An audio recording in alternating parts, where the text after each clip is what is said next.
All right, so just gonna make a little quick video here. Got some of my heifers back there. One of my cows back there in the back, a couple heifers. I made this video a couple days ago and went to put it together, and my cell phone's been messing up, and I've been having to use my tones, my headphones, to be able to hear, because I can't hear anything. And I didn't really think anything about it with the video getting messed up. But I made this video about this bear attack. Now, a lot of you have probably never heard of a place called Toluca. If you're close to me and you watch my videos, you may have. But it's like a no stoplight town in the Piedmont, North Carolina.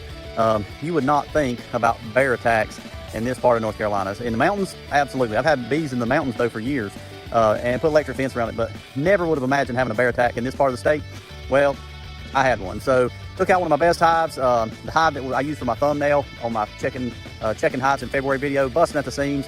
That was one of them. And then there was another hive that really wasn't that good, but did take out two of my hives. So pretty good footage. You'll just have to check out the videos. I'll throw on some music. You can watch it. But you can definitely see on the plastic foundation where the bear tried to claw at the comb, busted up the comb out of a lot of the frames and tore up the frames on some others. But you can see kind of on that plastic foundation where they tried raking at the comb, and like their claws hit the plastic foundation, and it just raked lines through it. So pretty neat footage. Kind of sucks for the hive.